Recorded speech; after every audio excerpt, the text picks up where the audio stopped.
Halo semuanya, selamat datang kembali di channel kami. Bayangkan, sebuah kota yang menjadi pusat peradaban dunia, tempat ilmu pengetahuan, seni, dan budaya berkembang pesat selama ratusan tahun. Kota itu adalah Baghdad, jantung kekhalifahan Abbasiyah. Sekarang, bayangkan gerombolan prajurit terkuat di dunia saat itu, datang dari timur dengan satu tujuan, menaklukkan segalanya. Inilah kisah tentang salah satu momen paling dramatis dalam sejarah, ketika dua dunia bertabrakan. Hari ini, kita akan mengupas tuntas invasi Mongol ke Timur Tengah.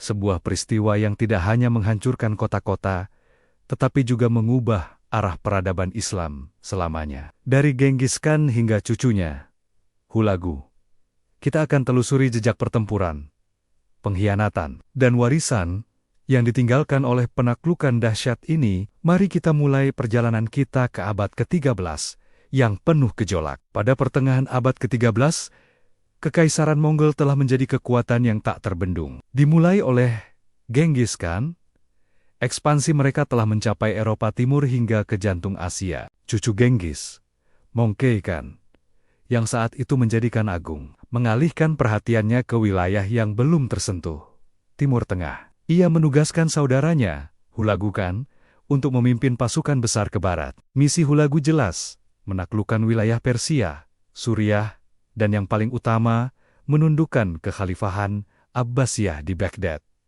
Pasukan Hulagu bukanlah gerombolan biasa. Mereka adalah mesin perang yang terorganisir dengan baik, diperkuat oleh insinyur-insinyur Tiongkok yang ahli dalam perang pengepungan. Mereka bergerak melintasi Asia Tengah, menghancurkan benteng Alamut milik sekte Assassin yang terkenal sulit ditembus, menunjukkan bahwa tidak ada yang bisa menghalangi jalan mereka. Target utama mereka semakin dekat. Baghdad, kota perdamaian. Baghdad pada masa itu, meskipun kekuatan politiknya telah memudar, masih merupakan simbol supremasi budaya dan spiritual dunia Islam.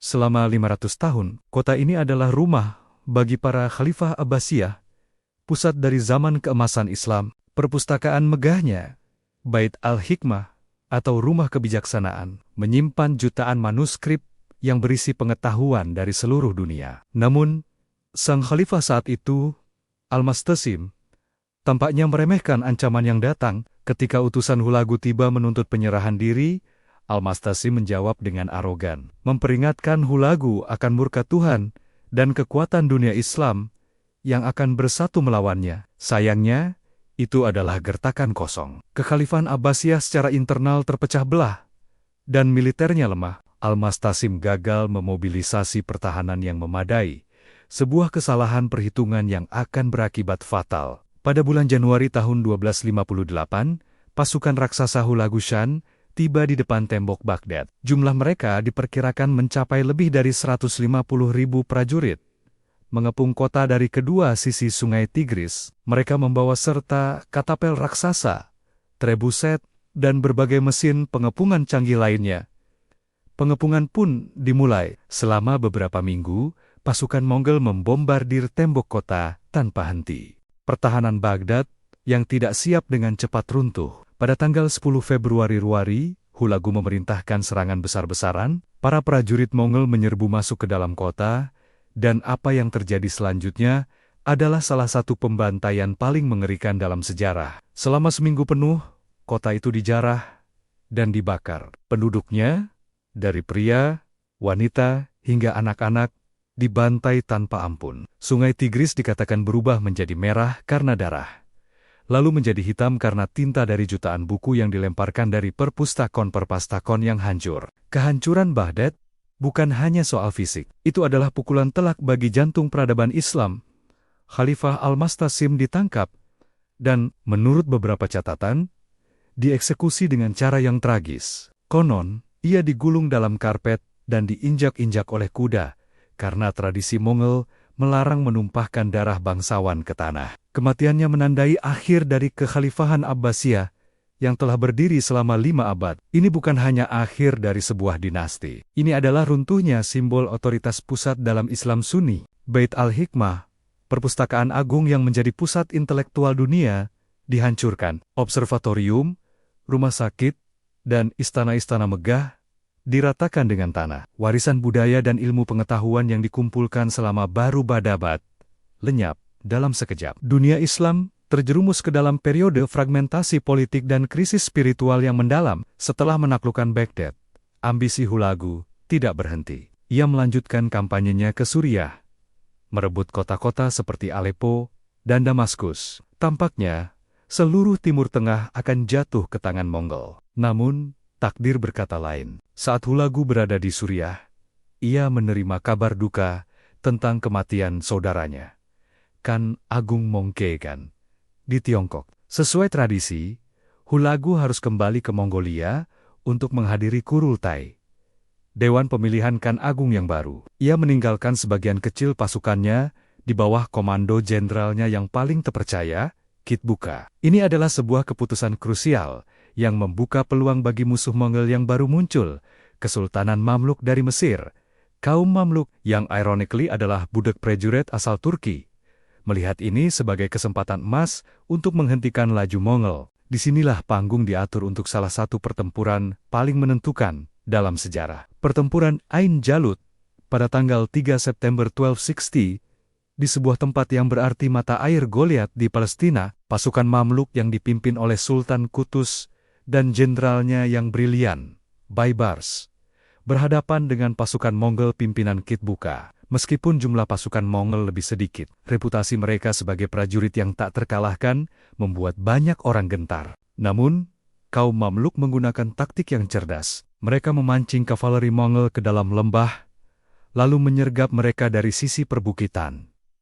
Pertempuran sengit pun terjadi. Untuk pertama kalinya dalam pertempuran terbuka yang besar, pasukan Mongol berhasil dikalahkan secara telak. Kitbuka terbunuh, dan sisa pasukannya dihancurkan. Kemenangan di Aini Jalut adalah sebuah gempa bumi geopolitik. Mitos tak terkalahkannya bangsa Mongol hancur. Laju ekspansi mereka ke arah barat, daya berhasil dihentikan secara permanen. Kekalahan di Ain Jalut menandai batas terjauh penaklukan Mongol di Timur Tengah. Meskipun mereka masih menguasai Persia dan Irak selama beberapa dekade di bawah dinasti Ilkhanat yang didirikan oleh Hulagu, impian mereka untuk menaklukkan Mesir dan Afrika Utara kandas. Kemenangan Mamluk tidak hanya menyelamatkan Mesir dan sisa-sisa dunia Islam dari kehancuran, tetapi juga menjadikan Kairo sebagai pusat politik, budaya, dan spiritual yang baru setelah jatuhnya Baghdad. Para sejarawan, seperti Rashiduddin Fazlullah Hamadani, seorang wazir di Istana Ilkhanat, memberikan kita catatan berharga tentang periode ini dari sudut pandang Mongol. Kroniknya, Jami al-Tawarikh atau kompilasi sejarah, menjadi sumber utama kita untuk memahami kompleksitas invasi ini, termasuk detail pengepungan Baghdad dan strategi Mongol. Lalu, apa warisan jangka panjang dari invasi Mongol ini? Di satu sisi, dampaknya sangat destruktif. Jutaan nyawa melayang, kota-kota besar hancur, dan pusat-pusat keilmuan musnah yang bisa dibilang mengakhiri zaman keemasan Islam. Trauma kolektif dari peristiwa ini membekas dalam ingatan budaya dunia Muslim selama berabad-abad. Namun, di sisi lain, penaklukan Mongol juga secara tidak sengaja menciptakan koneksi baru. Pax Mongolica atau perdamaian Mongol, meskipun brutal dalam pembentukannya, memfasilitasi perdagangan dan pertukaran budaya yang belum pernah terjadi sebelumnya di sepanjang jalur sutra, menghubungkan Tiongkok dengan Eropa melalui dunia Islam yang dikuasai Mongol. Seiring waktu, para penguasa Mongol di Persia, yaitu dinasti Ilkhanat, secara bertahap memeluk Islam. Mereka menjadi pelindung seni dan arsitektur, menciptakan gaya Persia Mongol yang unik dan megah, yang jejaknya masih bisa kita lihat di Iran hari ini. Kisah penaklukan Mongol di Timur Tengah adalah pengingat yang kuat tentang betapa rapuhnya peradaban dan betapa cepatnya dunia bisa berubah. Jatuhnya Baghdad pada tahun 1258 adalah sebuah titik balik, sebuah tragedi yang mengakhiri sebuah era, tetapi juga secara tidak langsung membuka jalan bagi babak baru dalam sejarah Islam dan dunia. Dari kehancuran, muncul pusat-pusat kekuatan baru, seperti Mamluk di Kairo, dan dari penakluk yang brutal, lahir dinasti-dinasti yang berasimilasi dan bahkan memperkaya budaya yang pernah mereka taklukkan. Sejarah memang seringkali penuh dengan ironi yang kompleks dan tak terduga. Ini adalah pelajaran bahwa dari puing-puing masa lalu, benih-benih masa depan seringkali mulai bertunas. Terima kasih banyak telah menyimak kisah epik ini bersama kami. Sejarah selalu memberikan kita perspektif yang luar biasa tentang pasang surut peradaban manusia. Jika kalian menikmati video ini dan ingin terus menjelajahi momen-momen penting dalam sejarah dunia, jangan lupa untuk menekan tombol suka, bagikan video ini, dan yang terpenting, berlangganan channel kami. Nyalakan juga lonceng notifikasinya agar tidak ketinggalan episode kami berikutnya. Sampai jumpa di video selanjutnya.